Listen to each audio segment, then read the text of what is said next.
We are about to begin today's session here at the Prevost Cinema. Let's get ready for prayer.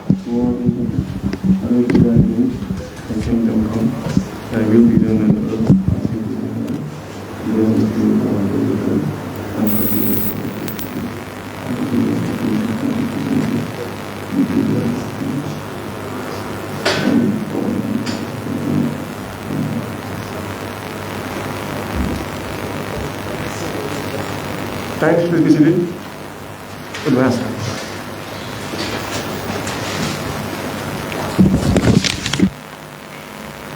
Good morning. Thanks for being here.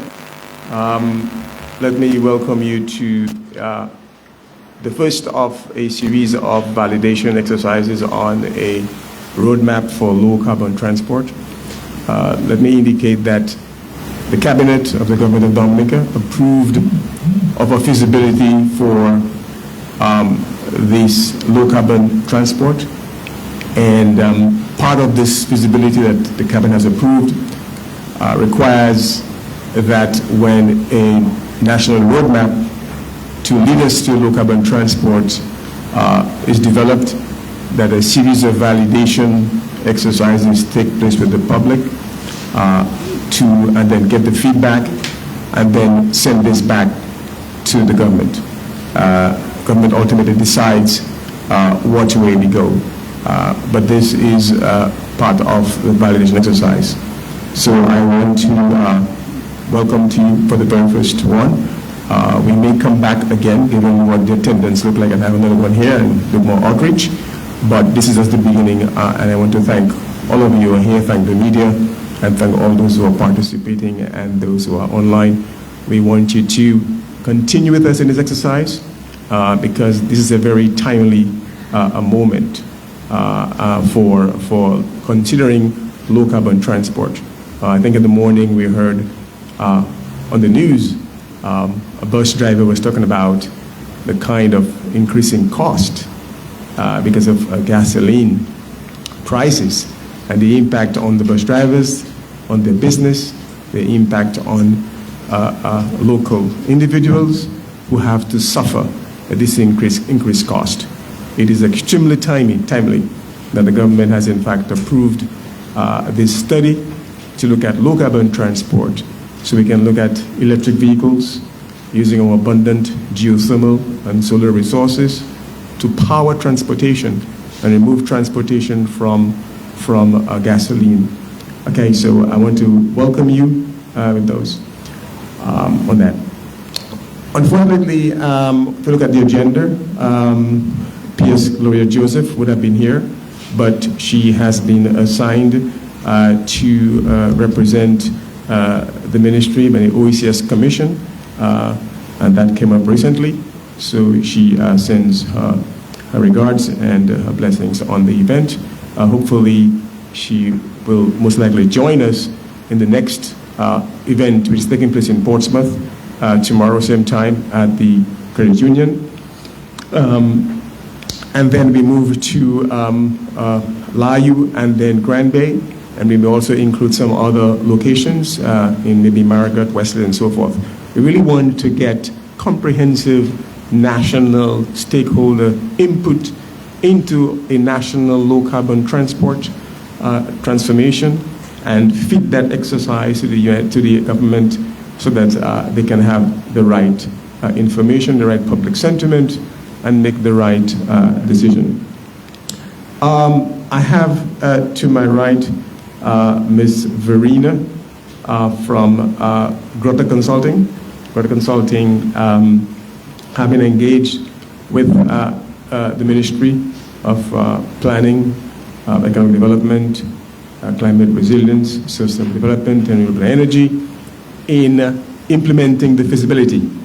Grota Consulting has significant experience throughout the world in low carbon transport, both on the design side and the finance side, in Latin America, in Asia, and also have played a very key function in the Green Climate Fund in terms of supporting and reviewing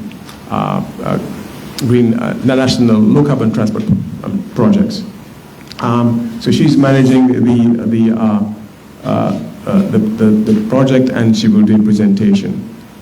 We'll also have a presentation by Dr. Greta virtually on that. And we have Mr. Emil Lancelot, the Chief Technical Officer in the Ministry of Public Works and Digital Economy, also to give remarks. So I just want to say this is the broad context of why we are here. The consultant started for some time now.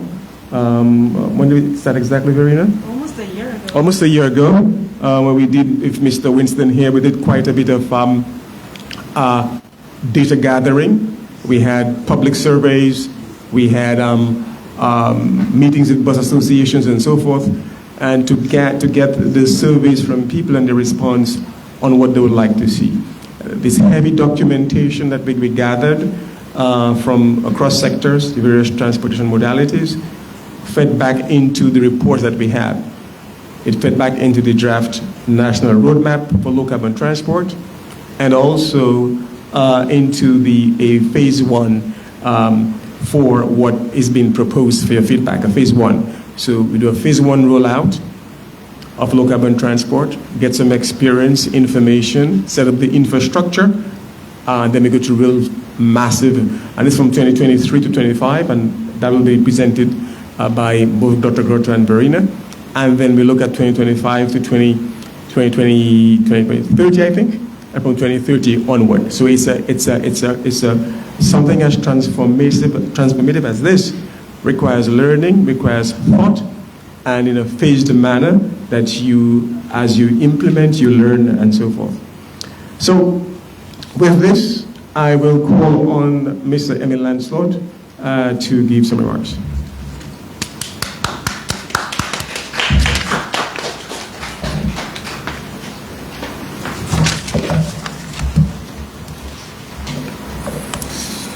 Mr. Michael Savre, Green Climate Fund National Program Coordinator.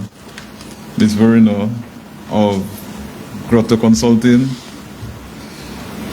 workshop participants, members of the media, good morning. Over the last decade, Dominica has been impacted by a number of major climatic events, most notably Tropical Storm Erika and Hurricane Maria. The Ministry of Public Works and the Digital Economy's response has been to build back better. We took note of the Honorable Prime Minister's declaration to the world that Dominica intends to become the world's first climate resilient country. As a ministry responsible for roads and land-based transportation, we have sought to increase the resilience of our road network by building more robust structures, improving drainage, and introducing additional resilience through redundancy. However, we recognize that increased infrastructure resilience is not the only effort to be made in combating climate change. Even though as a small island developing state, we emit only a minuscule amount of greenhouse gases into the atmosphere, we must play our part in reducing global greenhouse gas emissions. There are a few things that we can do in this effort, which the Low Carbon Transport Program seeks to accomplish. One such initiative is to reduce the need for driving. This can be accomplished by improving pedestrian facilities and comfort, improving public transportation systems, and decentralizing services. Through the ministry's work towards growing our digital economy, we have seen and will continue to see an increase in business being conducted digitally, thereby reducing the need to travel to transact, a new normal forced upon the world by the COVID-19 pandemic.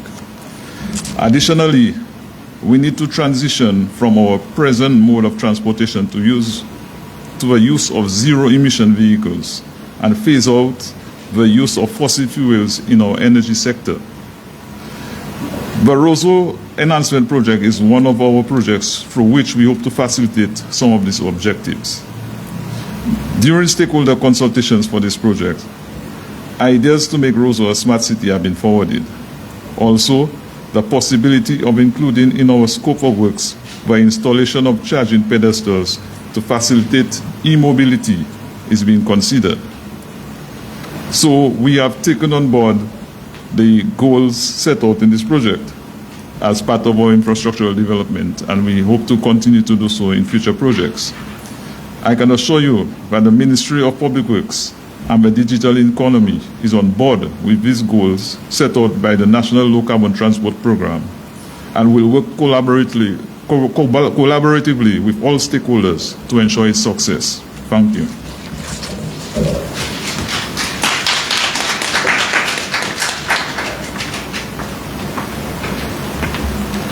Thank you very much. Very critical and important partner in this exercise. And now, moving swiftly, we call on Pavina to make a presentation on some of the findings of the field visit.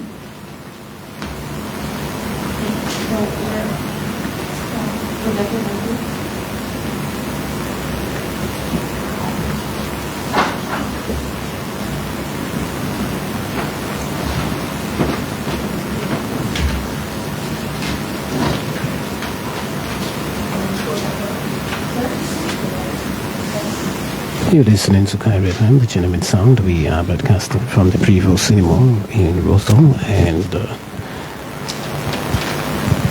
we are just getting ready for this presentation, but I should let you know why we are here. As we know, Prime Minister Roosevelt Skerrit has always been pushing for safer, cleaner, greener environment for the people of Dominica. He's a very conscious, health-conscious person, and in every aspect of it, he pushes for better health, better environment, safer environments for the people of Dominica. If you have a healthy people, healthy nation, you have a healthier, a brighter and better economy for any nation. So Dominica, of course, we know is planning to imminently deploy the National Low Carbon Transport Program, the framework for which is elaborated, of course, in a draft National Low Carbon Transport Road. We heard from Mr. Emil Lansdott. We also heard earlier on from Mr. Jem Winston, who is also an environmentalist, one who is concerned about the environment and the health of the people of the country. A series of national workshops are being held to validate this roadmap and to receive inputs from national stakeholders, like we are having here this morning at the Prevo Cinema in Rosal. There are others planned for Portsmouth, for Layu, and for Grand Bay, but this one is the only one we are carrying the official opening ceremony of. But of course, we will try our best to bring you news clippings from the others. The roadmap elucidates a proposed phased rollout of a national program with the intent to commence a first phase in 2023, which is just around the corner because the months are flying by so quickly. Financial support has been obtained from the Green Climate Fund, and it has allowed for data collection, as we heard earlier on, modeling of the transport sector, identifying and assessing low carbon transport options, also formulating a low carbon transport roadmap, and by formulating an initial funding proposal for climate finance for the implementation of low carbon transport measures. So the actual objective is to validate and enhance the proposed roadmap on low emission transport with the various stakeholders in Dominica. Hence we are here today. Okay, good morning everybody. I'll just wait until Darisha has the presentation, so let's go across but now. I can get started anyway. So yes, thank you very much. Thank you very much, Mr. Sabrin, and the Ministry here of Public Works as well, and the media, and all of you participants. Thank you for being here. I'm very excited to be back here in Dominica and present the work that we've been doing for almost a year already. I work for Gritter Consulting for over 5 years. I've been working with the transport sector for over 10 years, and I'm from Costa Rica, which is not that different from Dominica when it comes to many aspects regarding the protection of nature, regarding the mountains too, and the rugged terrain, everything. So we have slightly more inhabitants. We have 5 million, and I'm used to working in cities.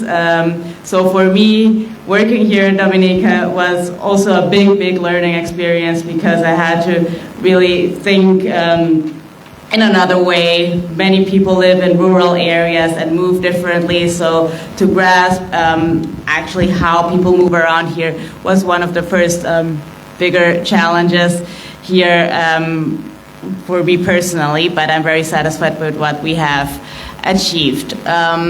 So I see, okay, we're almost there, hopefully, with the presentation. I'll just get started. So this consultancy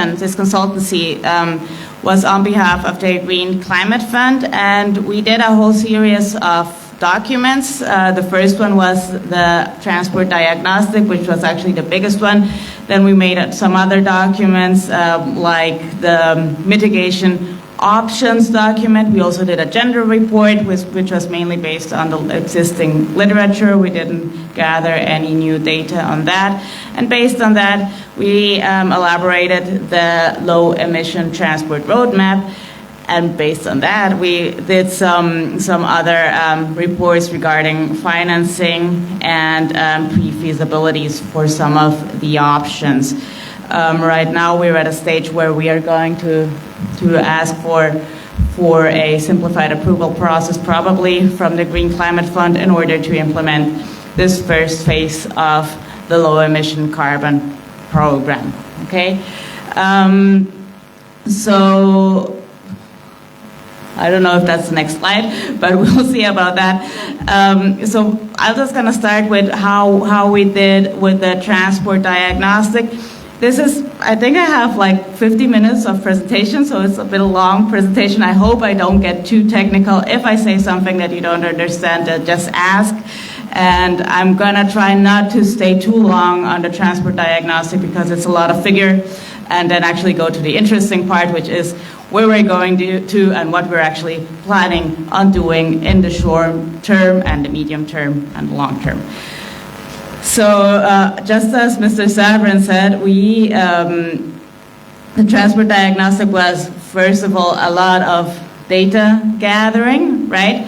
But before we started gathering the data, I had to do a big analysis of the existing literature. There's quite a few literature here. I had to do a lot of reading, so by the time we got to the first national consultation, which was in October, which was an online event, I had already read the communication to the UNFCCC, I had read the climate resilience strategy, I had read the Dominica climate goals, and then I also read some impacts on health and climate change, and what I did read too, which I think every consultant should read regardless of what he's working at, it was actually the post-disaster needs assessment after Hurricane Maria.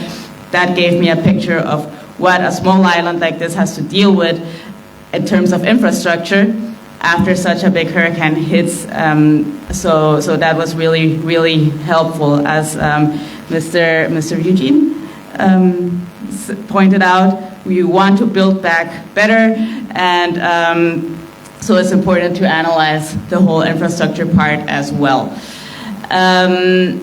So after this whole reading I did, I came up with a pretty good country context regarding how much we are emitting, how much emissions are actually from the energy sector, and most of the emissions, that's no surprise, come from the energy sector. You use gasoline and diesel not only for your transport sector, but also a lot for the electricity sector, having a great potential of renewables.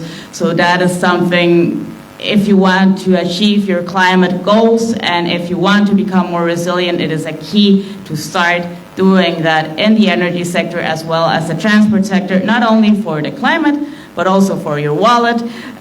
Diesel is extremely expensive right now, gasoline too, and it's very variable. People don't know if it's going to go up. It will go up. And with the geothermal resources that you have a steady source of energy and a way of actually reducing your bill, and by that also the greenhouse gases and local pollutants. Okay, how's the presentation coming up?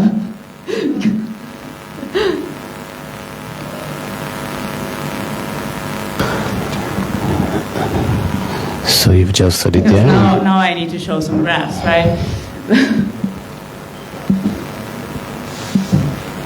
We just studied there from the I haven't overseas on my laptop. representative. And we just studied there from the one of the key persons behind all of this happening here, overseas representative, as we get ready for this meeting, which includes or involves stakeholders, members of the media, and represented here. I'll just continue with the things I know by heart. So Sorry, I cannot she's show you going to the probably graphs. pass the So slide after presentation and research continue her, and, her presentation there's verbally. A lot of.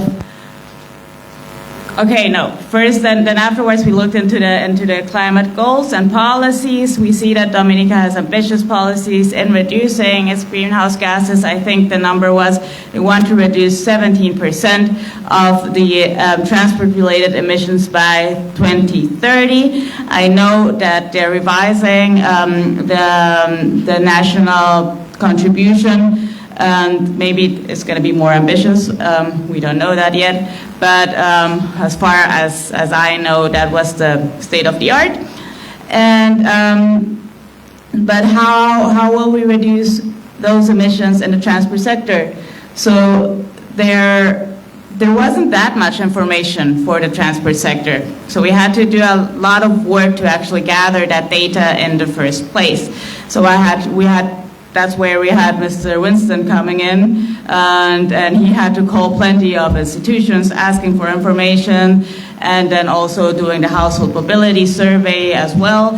And one of the things that was actually hard, well, if we think about transportation, the first thing we think about is probably infrastructure, streets. How are the streets here in Dominica? There was a map about the roads, and they're actually in a quite good state as far as I'm concerned. And then we wanted to know about how many vehicles there were, and that one was a tricky one, right? Because when we asked the Internal Revenue Division, for example, they said there were like 40,000 vehicles in Dominica, and I was like, well, that's hardly possible, right? What happens is that people have vehicles and they register them in the Internal Revenue Division, and then when they don't use them anymore, you have seen plenty of derailed vehicles or unused vehicles by the sides of the roads, and they don't get taken out of the registry. So that's like a data gap there that it's not only here, it happens in Costa Rica as well as many other countries. That's something that needs to be worked upon in many countries because it's not consistent. We don't need to know how many vehicles there are, we need to know how many vehicles are driving. So we went to the Central Statistics Office, and there we had the number of actual licensed vehicles, the vehicles that pay the license every year. So we got a figure of how many vehicles there are in Dominica, and the number was around 18,000, and between 18,000 and 20,000. And that's a lot for a country with 72,000 people. It's like 257 vehicles per 1,000 inhabitants, and that's plenty. If the median in Latin America is around 200. Okay.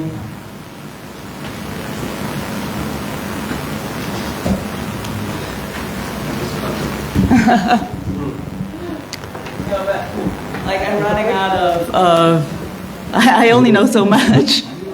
You're listening to Cairo FM, and we want to apologize on behalf of the organizers of this event for the little delay here with the slide presentation.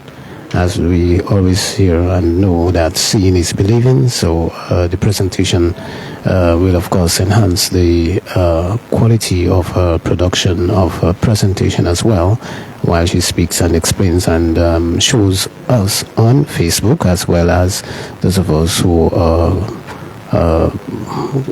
continuing to listen to the radio version of the broadcast. We want to apologize to our Facebook fans on behalf of the organizers of this workshop, the very first in a series of workshops to be held. Other workshops are planned, or consultations are planned for Portsmouth at the Credit Union Center conference room, also in Layo and also in Grand Bay. So they are taking the message to the rest of the public in partnership with the various tourism associations or organizations in those areas. We know Portsmouth has a very vibrant, thriving tourism sector, tourism organization, we can say, as well as Layo, the Layo Improvement Committee. They've been at it, and you can see on the weekend, on a Saturday and a Sunday, how vibrant Layo is. They have just taken on board and made it their passion. Josephine Dublin Prince and the rest of the members of her community are very determined to enhance the coast of the island. Just last month was Tourism Month. I didn't hear much from the division of the tourism, the Ministry of Tourism, on Tourism Month. Not much was said or done. I'm not sure if it's because of COVID, but as in the past years. But we hope that we can hear more the next time Tourism Month is being observed in Dominica during the month of May. Let's go across to the presentation. This was the whole procedure. Like I said, we first did the data gathering, then we did the whole analysis. I came to Dominica in February. I met with some of the stakeholders to actually see if we were heading into the right direction, if there was a strategy that I had maybe missed out on. And then we made a calculation of the transport-related emissions. Next. That one you can go click and click. That's the whole literature I consulted. And I just wanted to show this because sometimes people think like there's a lot of reports going on or a lot of stakeholder consultations going on, but these reports are actually very important for when we're building upon something that's already been done, right? So it's very important to state that the literature actually gets really helpful at some point. There's this one plan, the Roseau development plan I consulted, and then I heard about a Roseau enhancement plan too. I didn't get a hold of it, but I hope it stays in the same line, basically with the whole regards of widening the sidewalks and underground and power lines, etc. So, and then we also researched some other things, and those were the main findings. We can skip over that. Next. And that's our stakeholder map. So I'm sure there are many other stakeholders here. It's a tiny island, so many people get a saying in this, but I was very happy to actually see that we're aligned with the Ministry of Public Works. I have worked in many other countries, and what sometimes happens is that the Ministry of Environment, for example, has some ambitions, right, in the transport sector, and the Ministry of Public Works and Transport says, like, well, you can say whatever you want, but we're the ones who are in charge here, right? So sometimes it's not a given thing that the policies are aligned. So I'm happy to see that here we are aligned in that part, because both of the ministry, the one of the Ministry of Economy and Planning and also the Ministry of Public Works, are very key. And then we have a whole deal of other stakeholders that need to be taken into consideration. I'm sure we can add plenty of more, but that's the one that I have by now. Next. And when this is the transport infrastructure, the reason we looked into that, and that's why I wanted to show it, is that actually the distances from the island are quite small, even though you have a lot of hills, but the distances are from one city to the other are around 50 kilometers the most, so you can get around the island easily, for example, with an electric vehicle with one charge of battery. Next. And that's the one thing I was telling you about the vehicle stock. Next. Okay, and then we went looking into the public transportation. This was something that hadn't been done so far, not into detail. We had to do some interviews to the different bus drivers and ask them how many passengers do you have per day, how much do you drive per day, how much do you have to wait per day for your bus to actually get full, what are the tariffs, and we got a pretty good picture of how public transportation works. It has some advantages, but it also is a little bit inefficient, and if you want to get quickly from one place to the other, so there's a lot of room for improvement there. Next. We looked into the bus routes too, and I think that's important because one of the first questions or one of the first concerns we get in countries like Dominica that are very hilly, right, with steep slopes, are like, well, I don't know if my bus is going to get up there all the way to Trafalgar Falls because have you seen the slopes? It's really steep. And so we looked into the routes and we looked into the altitude profile, and the answer is yes, an electric bus can make it up the steep hills because even though there are parts of the route where the road is quite steep, it's not such a far way. So the battery might drain, but you still make it up and back. And yes, so that's not an issue. We checked on that. Next. We looked into the maritime transport as well. How many vessels are there? How many bigger boats there are? We looked with detail into one of the ferries that goes to Martinique as well to have more technical data on one of the bigger ships, and then we looked into the smaller ships with the outboard engines to see whether or not it's possible or feasible to change the outboard engine as well. So we looked at where do they go to fish, how much gasoline might they spend in per average to actually have a comparison. Next. And then we did the household mobility survey. I don't know if any of you here participated in the household mobility survey. That was a pretty big endeavor. We had surveyors going door to door asking people about their day in terms of where did they go, how did they move there, did they go by car, did they go by bus, did they have to walk to the bus, how long did they have to walk to the bus, and so it's pretty detailed. But that's the way household mobility surveys are. We want to know how people move around to actually get the calculation of emissions per source, right? If somebody doesn't use a car, then his carbon footprint is zero. If he just walks, obviously he's not emitting anything. But if he uses a car, then obviously his carbon footprint is higher. If he uses the bus, his carbon footprint is lower. Why? Because you have 15 people stuck in the bus. So it's the consumption of the minibus divided by 15 people, right? So it's important to know how people move around, and that's what our findings were. Most of the people move around with cars, and the distances per trip, meaning one way, right, from my house to my workplace, is around 10 kilometers the most. Next. And this one I want to go over quickly. This is just like some transport indicator. This is called mode share per passenger kilometer, meaning that obviously I do more kilometers with my car than I do walking, right? So if the share of walking trips was bigger on the other graph, now here it's smaller because there are only so many miles I can walk, right? So with the car, we have many more passenger kilometers, and that's the big indicator we need to actually get to the calculation of the transport emissions. Next. We looked into the power sector too, because if we look into electric mobility, we need to look at everything, the streets, but also the power sector. One of the questions we always get is the grid resilient enough? Can it power enough electric cars? And that's why we needed to look into the generation system and also into the distribution systems, which we did.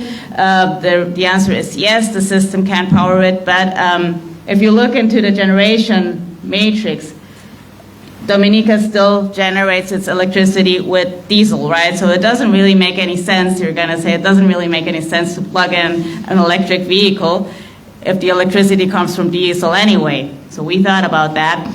We are thinking, obviously, solar PV, as long as the geothermal power plant is not up and running. So in the charging station, we are gonna have some solar panels to charge the cars with fully renewable energy. In order to make sure that it works, we had to look into the grid. We had some specialists there who did the whole grid work. We had some measurement equipment here to see how the quality of the electricity was. And we had also plenty of meetings with DOMLEC, with our specialists, to make sure that the charging stations that we are proposing are not going to present an extra challenge for your electricity provider. Next. So this is the result. This is the final result of the transport diagnostic, our emissions per source.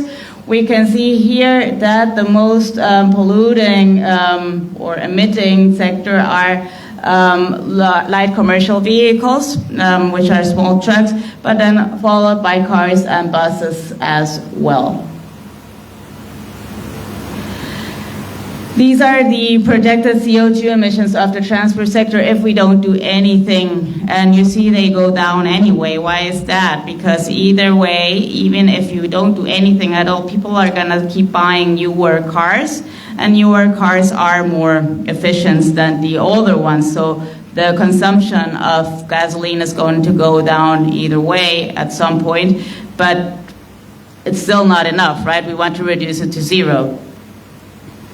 So there are a bunch of things that we need to do in order to get to zero emissions in the transport sector. So based on the transport diagnostic, we made a mitigation options assessment, which means we looked into all the different mitigation policies there are and figured out, okay, which one of those is applicable to Dominica. And this principle is the one we use everywhere. We want to avoid trips in the first place. So there are some policies, for example here, that's me and my cat working from home right now. The only footprint that I had to do this diagnostic was the one from the plane I took to Dominica, but I work from home, so I don't need to move around anywhere. That's something that happened during the pandemic as well. So that's the trip that doesn't happen is the trip that pollutes less, right? There are other measures such as actually having your facilities close by. That's more on a city level. Then we have the shift approach, meaning that if you're gonna move around, if you have to move around, try not to use your car, try to use your bicycle or walk or use public transportation in order to lower your carbon footprint. The third line of action is to improve the way you're moving around, making sure that if you're moving with your car is efficient and doesn't emit a lot of CO2 emissions or pollutants.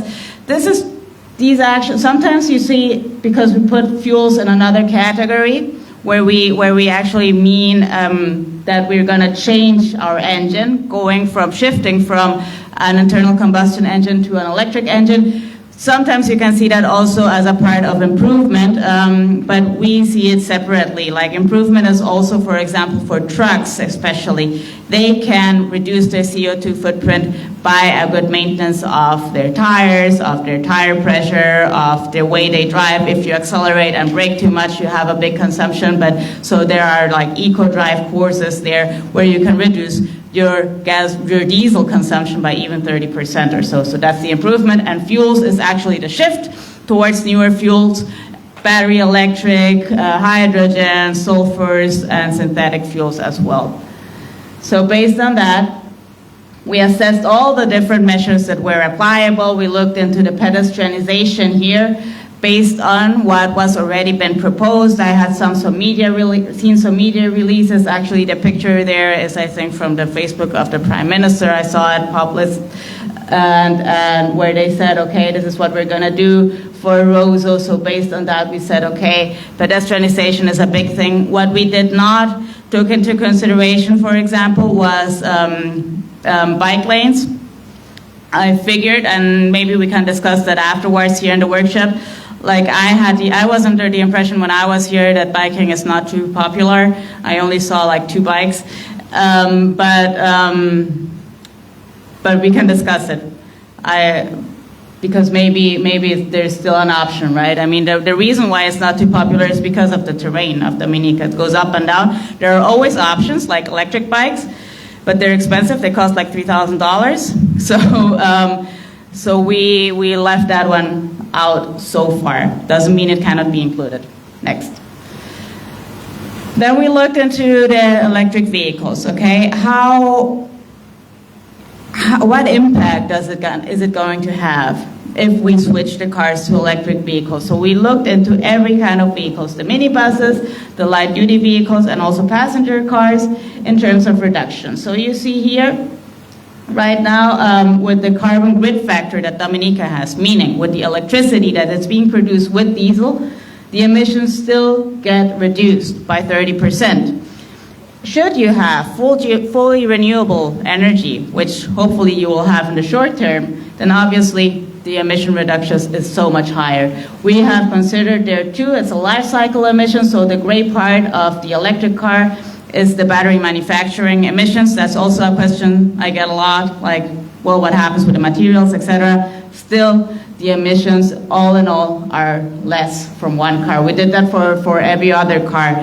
The report, it's very detailed, so I just want to skip that part, but if you want the report, the diagnostic and the mitigations options report, I think it can be made available, right? Yeah, okay. And then we looked into the profitability, and that's also the tricky part, right? Electricity here is not too cheap. It's actually the electricity prices right now here are high because they also depend on the diesel prices. So as in now, if I would buy an electric bus, an electric minibus, and plug it into the grid right now, I would end up paying more than I'm paying for my diesel vehicle or my gasoline vehicles. So the electricity price needs to be lower in order to make it really attractive. Lower for the transport sector.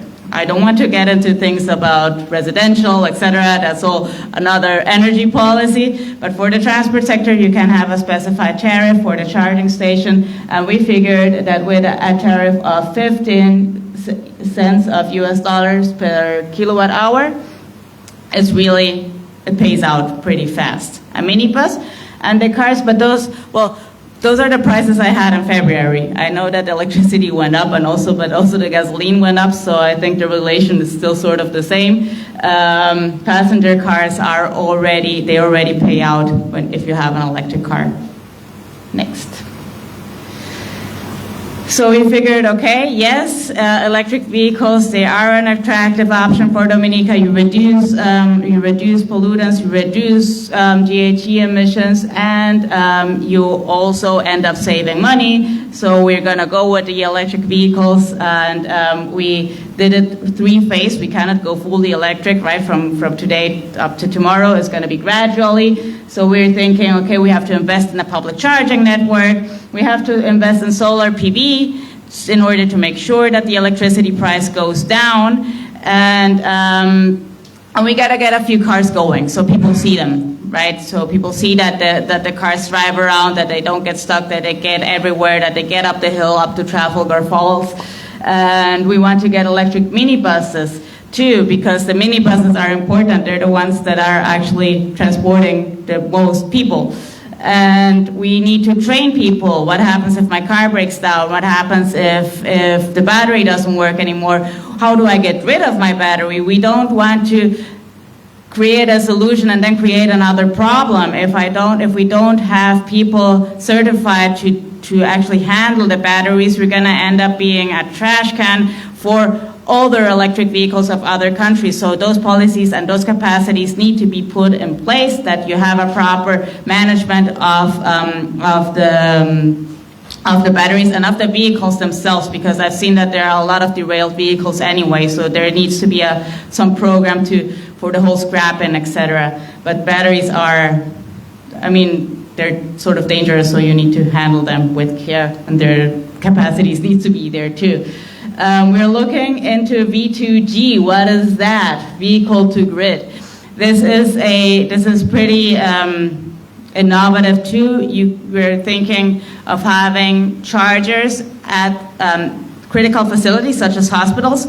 So if there is a power outage due to a hurricane or whatever, some of the bigger vehicles such as coasters can come in and plug in there and supply the hospital with electricity in case that there isn't any. So that's a resilient measure right there too.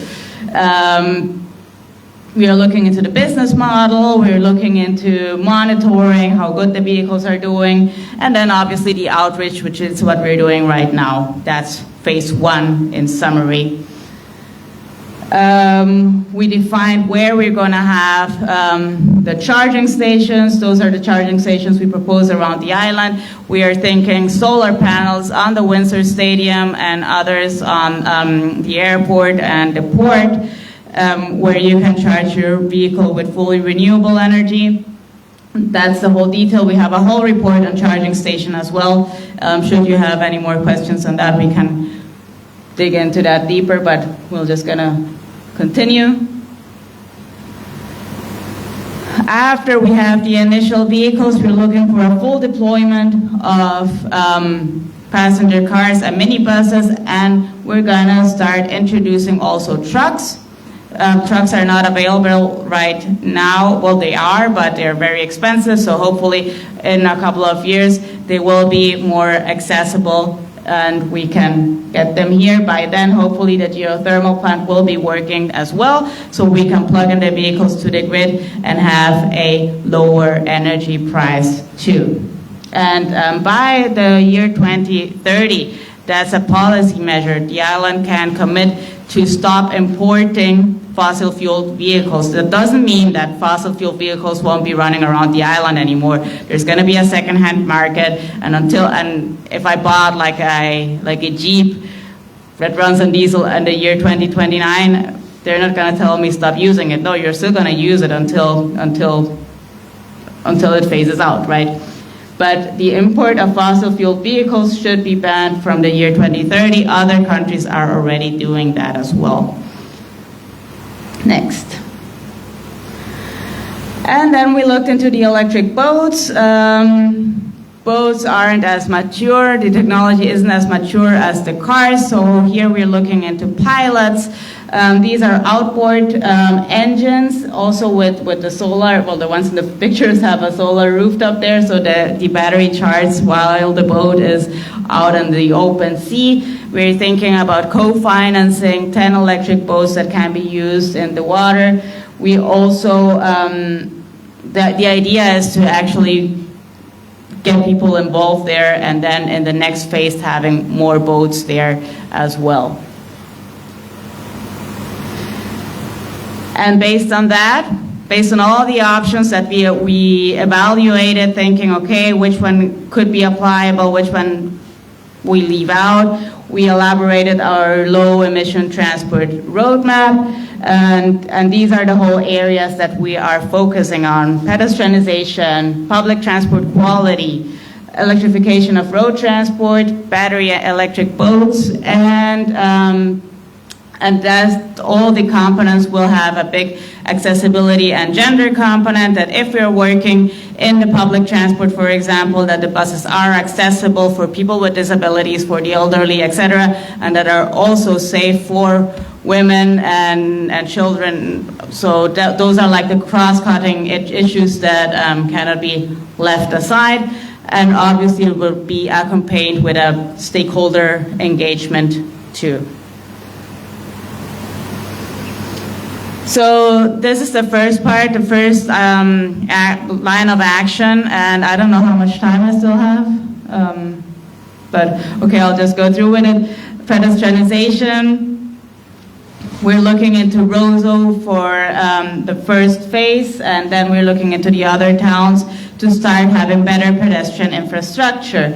You already have some I saw some small parts like John Street, which is fully pedestrianized with tables right by the harbor, I saw. So the idea is to have more of these streets fully pedestrianized, or at least have the sidewalks widened, have have some parking facilities right outside Roseau, have parking policies put in place. People will have to get used to paying for parking. I know that's not very attractive, but that's one way to get people stop using the car.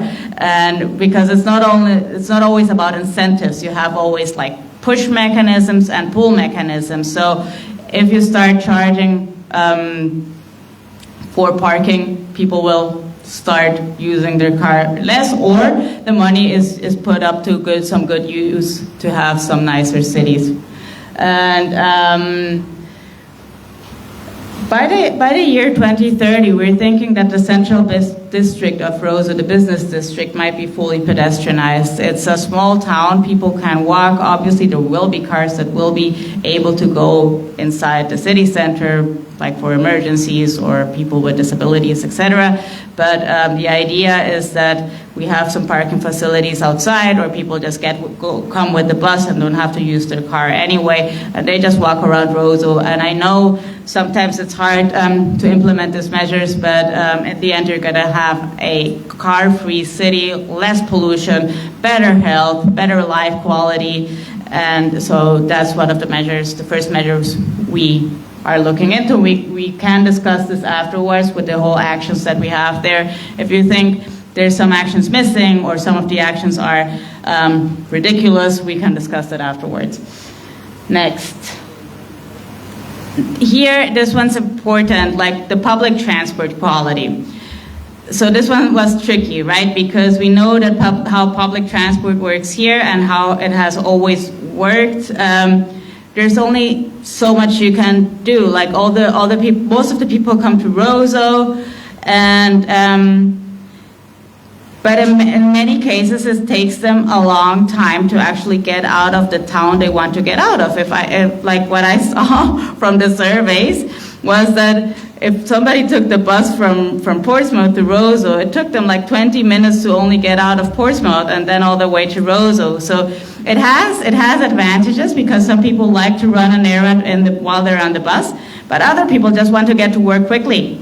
So there's a lot of potential of improving that, and not necessarily changing everything. So we were thinking, okay, the smartphone penetration here is fairly high. I don't have the numbers, but it is high. So we're thinking about a public transport app where you can have on-time information of when the bus is coming, where, and so at least you know that the bus is coming. You don't have to wait so long, and then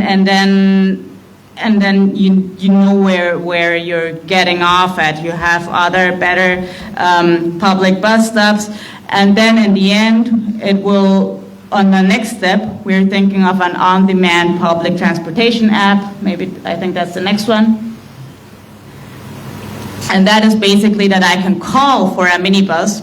I don't know if somebody knows Uber in other countries. I can call for a minibus with my public phone, and then it picks me up, and then it picks somebody else up, and so it's more optimized. You get more people on the bus, and you have less waiting times, and you have more security because you know who the one is, well, what the driver's name is, what the bus is like, etc. You have grievance mechanism. If you have a complaint, you know where to complain to, and so that public transportation app, we think it's a good measure to improve the quality of the public transport. And then the zero emissions fleet by 2040, I think I already went into detail with that, about the electric buses and vehicles. These are the whole activities that we're looking into: implement charging infrastructure, training of personnel, capacity building, training and maintenance of chargers, and the whole battery disposal. Sorry? Point by point? Shall I read it out? I think so. Okay. All right. Then I'll read it out. So what we want to do with the pilot phase, we want to have 20 minibuses up and running, 50 cars, and those will be not only passenger cars, we're going to have some pickup trucks, some vans. Most of them are going to be passenger cars, though. Pickups, we had the discussion with Mr. Savran here a couple of days earlier. Although they're very attractive, there aren't very many deals on the market by now, and the ones that are on the market are really expensive, so we're thinking not too ambitious with the pickups, but that's something that can be discussed as well. We're going to have a public charging infrastructure, including fast chargers, and we're going to have some solar panels for the fast chargers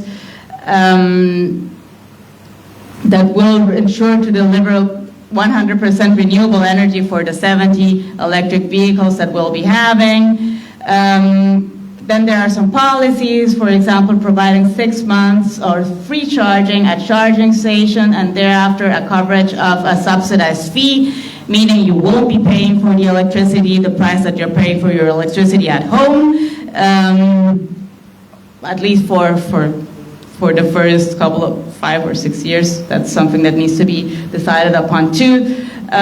We want to, I know that there's a tax reduction for electric vehicles. The value added tax is reduced, is eliminated, and also the customs tax. We want to lower the excise tax as well if possible and remove the environmental surcharge of 1%, even though I'm not sure if it's removed already, for a period of 5 years.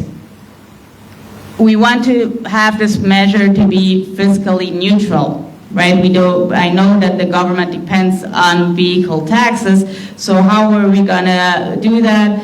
When reducing taxes on EVs, we want to add a surcharge of taxes for polluting vehicles. So if you want to import a 1991 old Dodge Ram, you can do that, but you will be paying a surplus of charge, and that will make up for the subsidy that we're giving to the EVs. Then we're going to do some training, maintenance and repair, and the whole battery disposal strategy. Yes, that's for the first phase. And the next phase? In the next phase, we're looking into the fuel deployment of EVs. We're thinking we're going to have by 2025, hopefully 1,300 up to 6,000 EVs. With those policies, I think that can be made. How we're going to do that, I think that part will also be targeted afterwards. In the presentation by Jörg, which is going to talk a little bit about the financing options. But the idea is to have concessional finance for the vehicles, so people will be able to get them at a very low financial cost.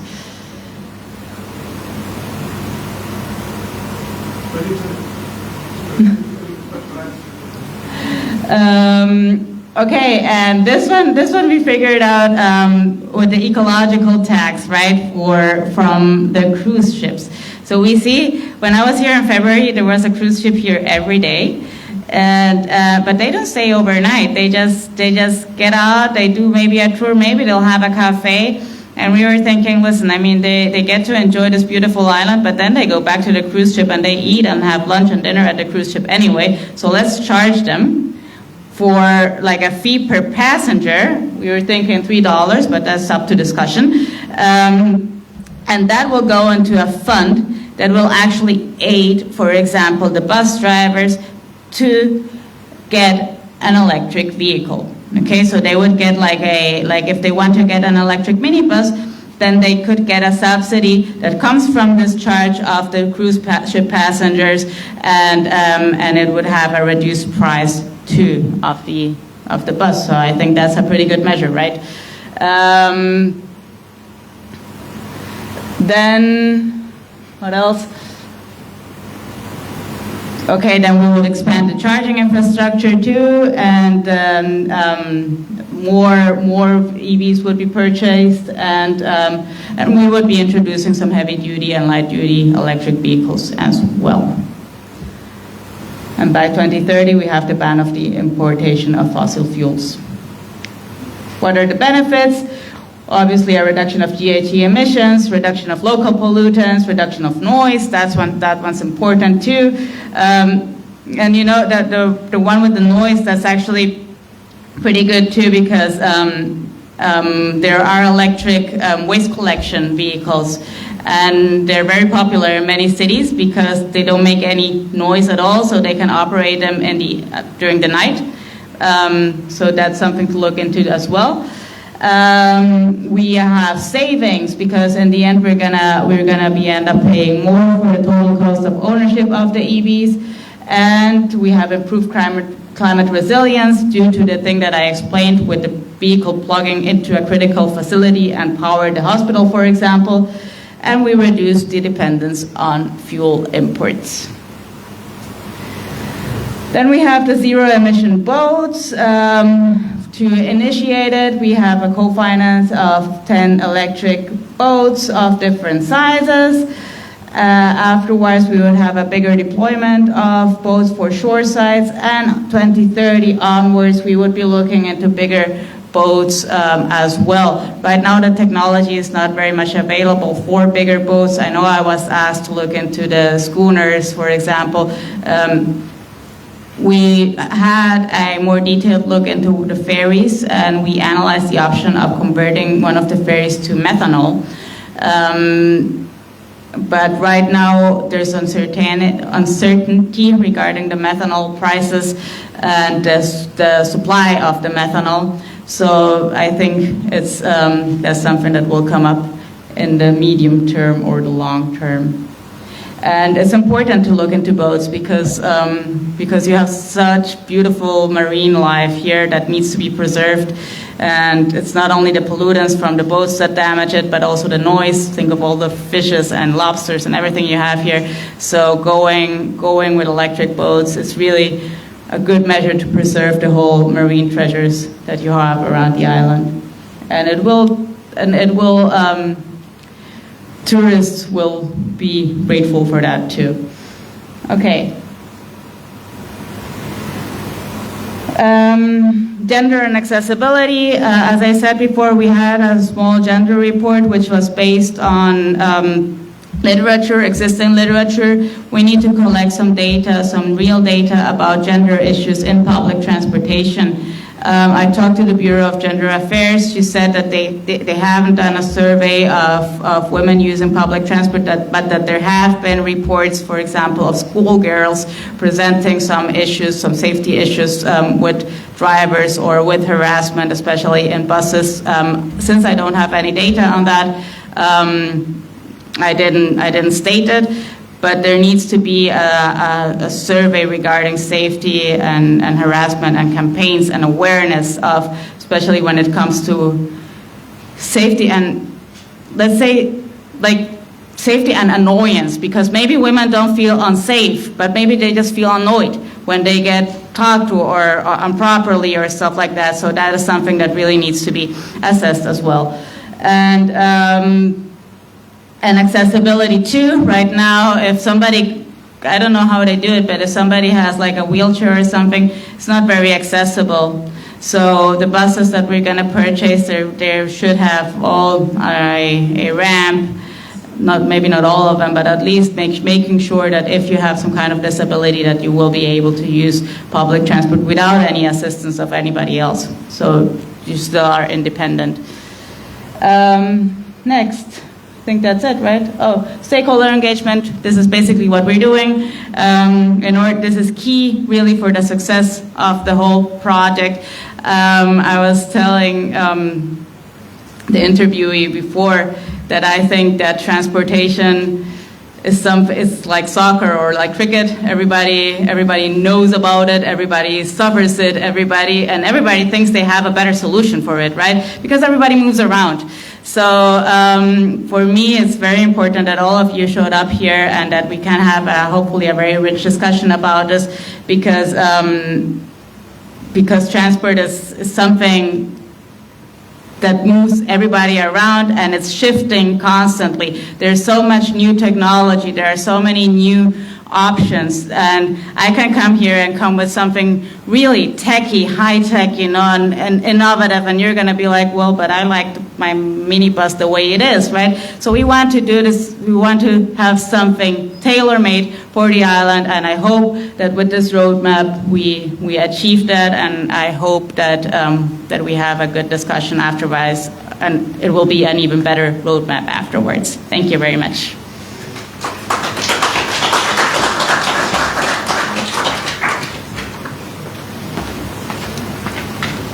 Patricia. Hi, thank you very much. Let's give another round of applause. Thank you. Very, very detailed. Thank you for that. We'll be going now. So how is this? How are you going to fund this thing? How are you going to pay this? So next we'll have Dr. Grotter. present on so try to get him up virtually on how we fund the first phase, and that's very important. So I thought it was very useful. A number of things that you saw in our presentations are recommendations. We're not saying that's what we are recommendations, subject to feedback from the public, and then these recommendations again are forwarded to the government, and the final decision will be made by the government. So a number of the recommendations with regards to, for example, the tax on the cruise passengers who use electric buses to get a fund so the bus drivers can in fact purchase an electric vehicle. There's a recommendation. How do you, very important matter, is the CC the Caribbean entity through CARICOM that receive energy and renewable energy have indicated that 10% of all revenue of the governments in the CARICOM come from taxes on vehicles. So if you're going to move towards an EV, there has to be a sensibility on, okay, if you move in EV, how do you offset it? And I thought Verena proposed something that, as you increase the EVs, government revenue drops, but then you increase it on the fossil fuel vehicles as they're being imported, so to offset the government revenue loss. And then, of course, this does happen to be permanent. Once a number of vehicles pass a threshold, you can then revert back or whatever, revert back to what it was. But at least the policy has to have the sensibility of the importance of government revenue for taxation from the importation. Derisha, how are we? Greta, is he on? I'm sorry. I'm sorry? But you need to have his presentation on as well, right? So let him just get on, please, and so we can move on. Or you can chat him up. Want him on WhatsApp? Yeah. So yes, go ahead. Next question. Yeah, go ahead. Yeah. I noticed in the discussion there wasn't any mention of like electric scooters. I know she mentioned electric bikes, but electric scooters right now is something that's very popular in other countries. I didn't hear any mention of it. Is that something that will be included, or it wasn't considered as yet? You know what? We've done work on electric scooters, and it's actually a good question. The reason we didn't include it is because there aren't many scooters on the island. So because when we have it in other countries, it's countries where there are already a lot of scooters, and so there's a switch. But since there aren't many scooters anyway on the island, then we didn't really consider it. But obviously they can be imported. Yeah. Yeah. So there are also lots of there are motorbikes, Verena, right? There are a number of motorbikes, quite popular. But there are no. In the statistics and the right, like when you saw. I'm sorry. How do you? Okay. I'm sorry. Oh, sorry. Yes, sorry.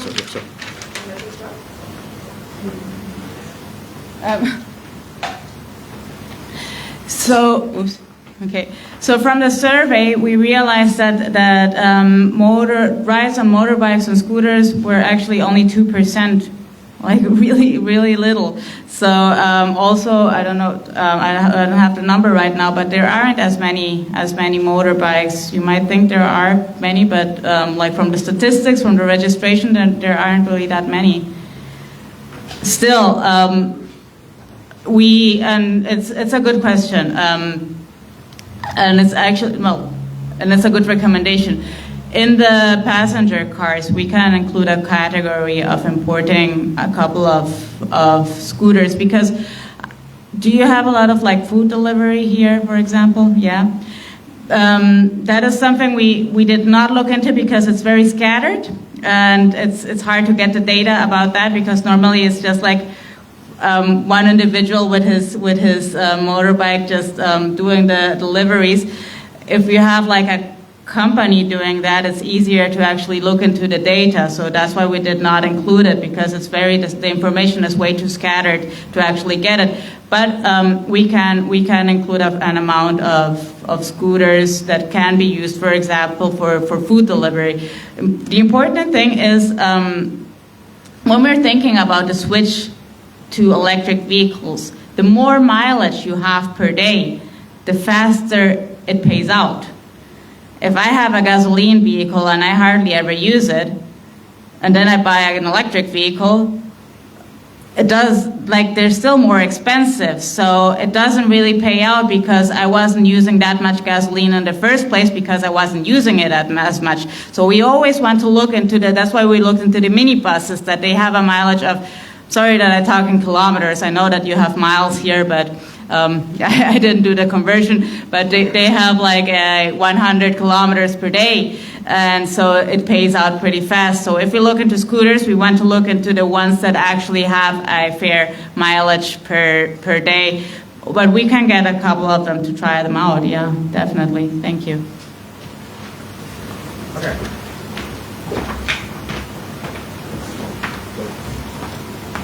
Thank you, Mr. Dr. Grotter is here. We'll just get into the presentation by Dr. Grotter. And I see the PS has just arrived. PS, thank you so much for coming here. We know how busy and it is. You pull here and there, and it makes it very difficult. But thank you for your presence, PS. Dr. Grotter is going to do a presentation. We're looking at the financing for the first phase we mentioned. We do a first phase, roughly $10 million application to the Green Climate Fund. And for the first phase, and then we'll look at subsequent phases. So we go over to Dr. Grotter, who's virtual.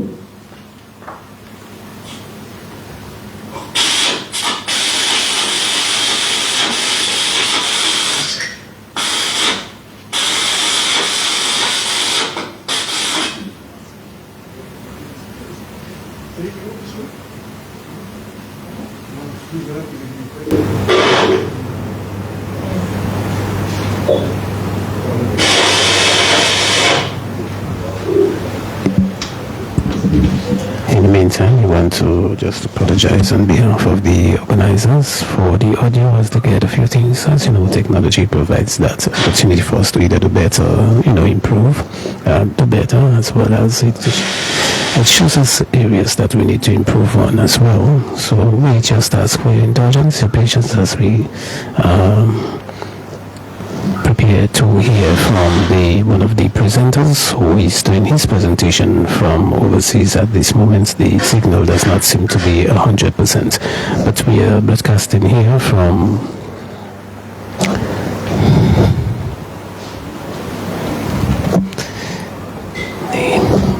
the previous cinema as we get ready for the presentation of one of the doctors on this.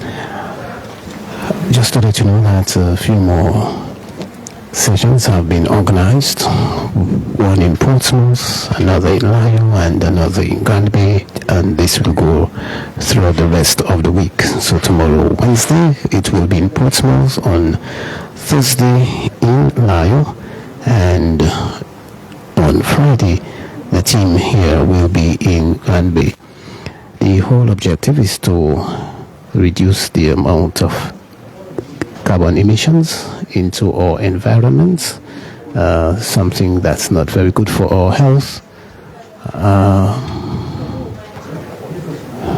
With technology, there are different ways of getting this to work. I guess you have Zoom, you have WhatsApp, you have other forms of other platforms. So we do trust that they finally get through with this. This is the first, so we ask for your indulgence and your patience as the organizers put a few things together, and we are hoping that by tomorrow we will experience fewer glitches in getting all this done. But again, it's for the benefit of all of us in Dominica. As we know, people complain, people with bronchitis, people with all sort of respiratory issues complain of emissions from the vehicles when they're traveling just behind the vehicle. It depends on the type of vehicle. It emits the carbon that's not good for the system. And on this note, we want to advise persons who probably drive behind vehicles that are diesel driven or diesel operated to just be careful in the interest of your health. You keep a distance, and some vehicles people complain are need to be overhauled, as it were, and especially buses that are diesel operated. You have to transport the elderly, you have to transport the disabled, you have to transport children, particularly preschoolers. Can you imagine preschoolers being affected by this type of fumes and traveling on that bus from one road to the other, one area to the other for years? Imagine you're going to school for 7 years, and for all that time you have to be boarding that one vehicle for 5 years, going back and forth and having to inhale that type of substance. The disadvantage it puts your health at in that circumstance. So some situations can be avoided. Some people are born with certain conditions, but others develop those over a period of time. And if we want to see a healthy people, a healthy nation, we have to take steps in addressing some of those concerns. And so the government of Dominica is in full support of having a healthier people, a healthy environment. We being the nature isle of the Caribbean or of the world, as Jem Winston said earlier on during the broadcast here with me in an interview earlier on before the actual function started. If we call ourselves nature island of the world or the Caribbean, then we have to live by that. Okay, so that's what we are trying to do, live by example. The same way we are being the most resilient country in the world by the resilient structures that we see going up since the passage of Hurricane Maria. I think that's part of it has proven very well, very effective. And we need to commend the government for that. But in this other area, we hope that the stakeholders, through their support behind the government as they try to achieve this objective or this goal, okay, and it calls for the support of everyone, the gas station operators, the people who import vehicles, the dealers, all stakeholders, the people from the Ministry of Health, the environment, public works, etc. Let's see if we can get going with this presentation from one of the presenters who is doing his part from overseas. We trust that the audio, John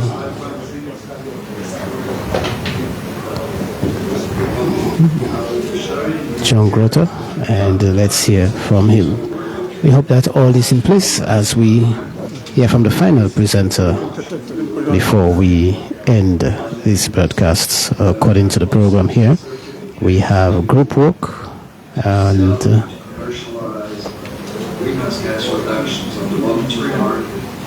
Second is what you call we have group work, and we also have presentation of the findings within the groups, questions and answers and conclusion, and the way forward. Finance options like the environment facility, like the climate technology fund, and many other funds. These were the three basics we were looking at, which could be used to make the projects financially more attractive. So can we pass to the slide of offsets?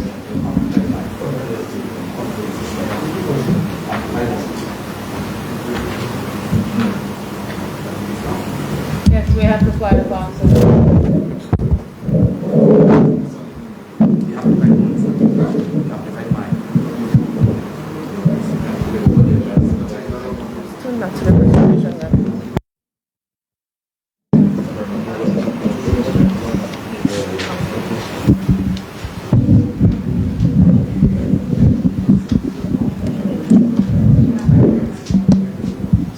Offsets, what we're looking at is the sale of certified green standards for that? So we ask that you be patient. They're making efforts to move the There were also standards like old standards. computer audio Normally there were also towards the main setup where the mics are, so that members of the media can hear. The presentation has already begun, but they're making efforts to move the microphones to where the actual audio is coming from. Okay, so let's see if we can pick this up as we speak. register emission reductions, emission reductions. Thereafter, we make a protocol which you register as a standard. And the sounds of Naira FM, the gentleman said, okay, here we go with a better quality. Monitor emission reductions. You make a monitoring report which is externally verified, and then you get issued greenhouse gas offsets or voluntary carbon offsets, which you can sell on the market. There are persons and as well as institutions which purchase such offsets to reduce their carbon balance. Now, the price paid for such offsets are in a range currently of between $4 and $10. It depends very much on the type of project and the storyline.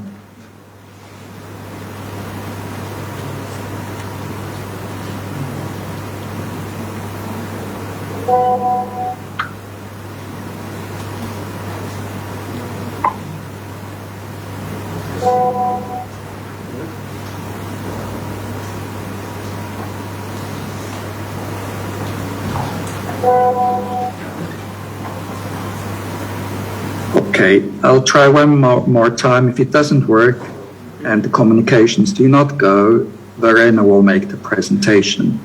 I don't think it's very interesting for you to have a half an hour of communication problems, and I also get stiffed up, to be frank. So I'll start once again. If it doesn't work, I'll stop, and then Verena will do it. Is that clear?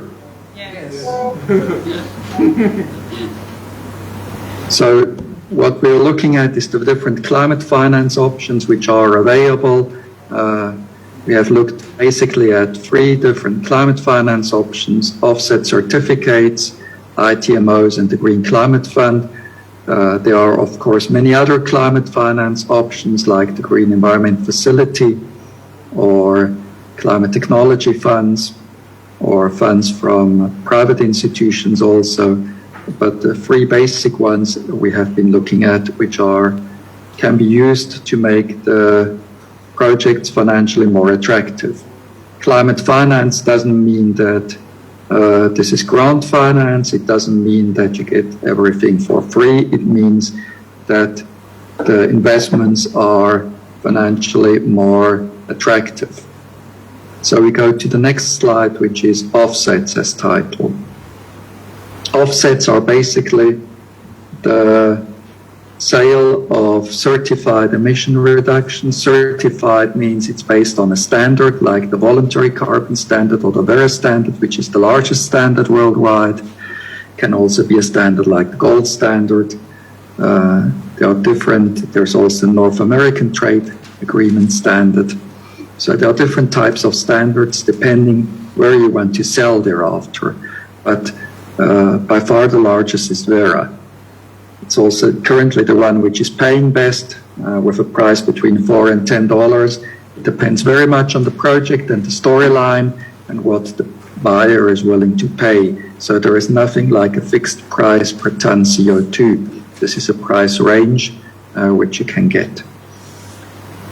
How it works is that you have to register a project at the standard, and then that is externally validated, that project, and then you monitor the emission reductions, you measure them actually, how much electric vehicles are driving, what's their distance driven, how much electricity they consume, and how much a fossil vehicle would consume petrol or diesel, and what emissions it would have.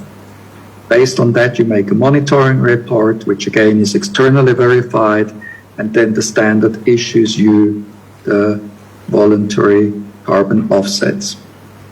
And these you sell to the buyer. So the standard contracts is that you get paid upon delivery. It's a payment for a service you are doing. The service is reducing CO2, but you're paid ex post after having invested and after having driven the vehicles. So you invest, for example, in the year 2022 in an electric bus. You drive it in the year 2023.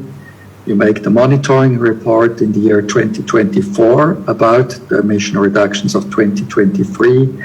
And then you get the certified emission reductions, you sell them, and then you get the money. So you don't get it in 2022 when you purchase the vehicle, you don't get it in 2023 when you operate the vehicle, you get it in the year 2024. Now that won't pay for the vehicle, it's like an icing on the cake, it gives you an extra money, which makes it more attractive, but the transaction costs are relatively high, and the number of vehicles to be changed in Dominica are relatively small, which make it difficult for this market to actually happen. So we don't think that the Dominica situation is very apt for carbon offsets. We go to the next slide, which is ITMOs. ITMOs is the abbreviation for Internationally Transferred Mitigation Outcomes. A rather cumbersome name, but it's under the Paris Agreement, stating that one country, like Dominica, can sell to another country, like Switzerland, the emission reductions which go beyond the nationally agreed targets. The nationally agreed targets are fixed in the documents provided to the UNFCCC, the nationally determined contributions. So you can't sell what you agreed upon reducing. Dominica and Switzerland have closed or signed an intention to make such an agreement between the two countries so that ITMOs could be sold from Dominica to Switzerland. Also, this system, similar to the offsets, has the same structure. You actually measure the reductions. You make initially a projections, but you're not paid based on projections. You're paid based on actual emission reductions. That's why it's also an ex post payment system. The difference to offsets is basically that you can get a higher price. Discussions with Switzerland are in the order of $40 per ton CO2, which makes it much more attractive than the offset market. And it's easier in the term of the validation verification reports, which means you have lower transaction costs. So the project is still quite small, and it's not sure if Click actually wants to realize a purchase agreement for such a small project. In general, their projects are 5 to 10 times larger. So you need to do basically two things. There needs to be an agreement between the two governments. This should be able to be realized in this year. And the second, the buyer actually needs to be willing to purchase the emission reductions. That's what we're discussing currently with the buyer as well as with the government. So this would be an additional finance which is helpful to cover a part of the operational costs. And then we go to the last slide, which is with the Green Climate Fund. The Green Climate Fund finances projects and programs which either mitigate greenhouse gases or adapt and increase the resilience of a country to climate effects. Now, this would be basically a mitigation project, but it would also have resilience impacts, as you would have decentralized renewable electricity production, which increases the resilience towards hurricanes, for example, when the grid breaks down. And it also increases the resilience for usage of V2G, which is vehicle to grid chargers, which means that The batteries of the electric vehicles could be used with their electricity stored to reinsert electricity into the grid in case, for example, you have a local grid breakdown. Now, with the Green Climate Fund, the possibilities that you receive upfront payment, the financial instruments used by the Green Climate Fund are multiple. It is equity, mezzanine funding, loans, guarantees, grants. What we are looking at is basically a blending of loans and grants. Loans are negotiated between the client, in this case the government of Dominica, and the GCF, depending on the type of project. But they have a low interest rate. The rates are anywhere between 0% and 0.75% per annum. They have a long tenure, between 20 and 40 years, and a long grace period between 5 and 10 years. However, these numbers are not fixed anymore. They are variable depending on the type of project. You also have service fees, disbursement fees, which come on top. What does this allow to do? It allows to have low-cost finance. Now, the final client will, of course, not get the interest rate of 0.75%, as you have a financial intermediary, for example, the National Bank, which thereafter lends it on to the final client. So you'll get perhaps an interest rate of something between 3 and 4%, but you get a longer tenor. What we are formulating currently is what you call a simplified approval process project, which is easier to formulate for small projects. It's a $10 million project. For the GCF, we are formulating, which would allow for phase 1 to finance partially with loans and partially with grants the different activities. For example, the charges could be financed potentially with grants.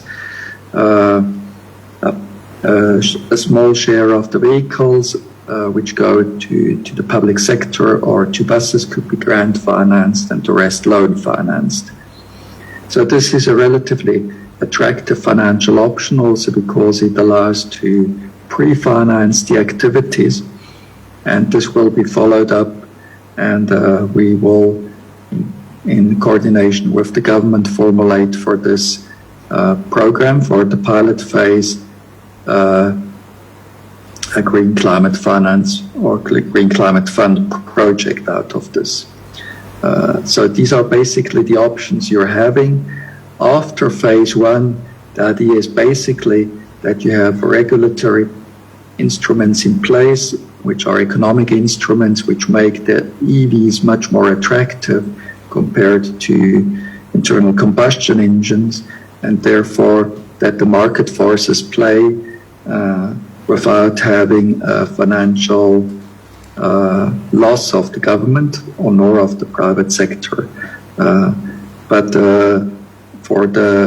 you will still use ITMOs for the second phase, but you will not use the Green Climate Fund anymore for the second phase of the program. So that's basically what a short summary on climate finance and what shall be used for this program.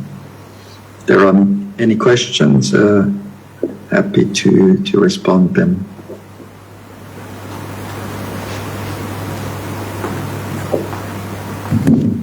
Thank you very much, Dr. Bratter. I thought that was clear. I'm wondering, should we take the questions? Any questions, by the way, from the presentation? Yeah. Well,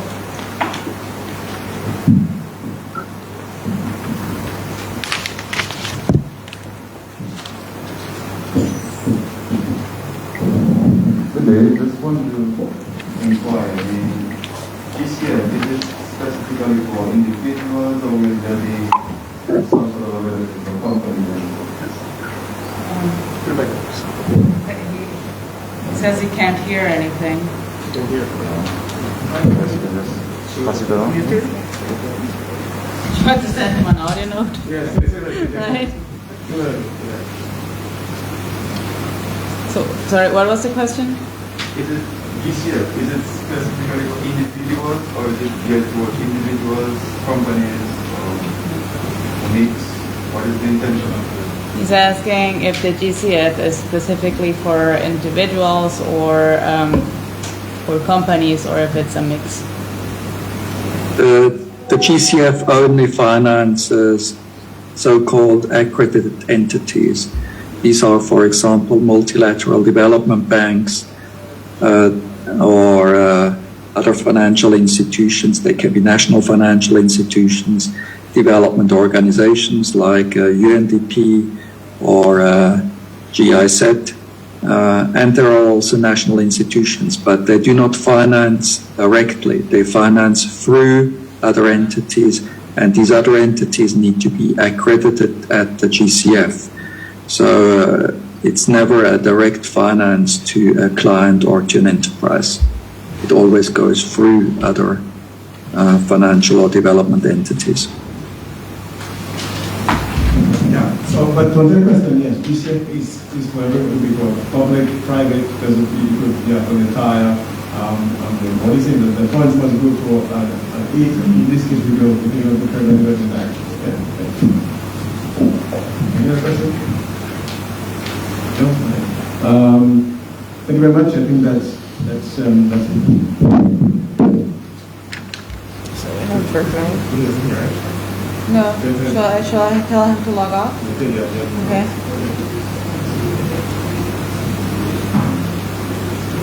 Snacks on. Yeah. Snacks on outside. Okay, so we have some light refreshments. You have a brief. That's it from our end here at the Prevost Cinema Hall in Roseau. We've just concluded the first in a series of consultations here at the Prevost Cinema Hall. The second, we said, it will be done in Portsmouth tomorrow morning from 9 o'clock at the Credit Union Convention Center. The other will be here, another will be held in Layo, and the final in this series of consultations will be held in Granby. And for those of you who might be joining us at this time, just for your information, it's all aimed at helping to go green and to go electric, using electricity as a form of generating power or helping to move vehicles around by the year 2023 and by the year 2030 and by the year 2040. So we've got some years to go, but Dominica is putting all its efforts together in achieving this goal.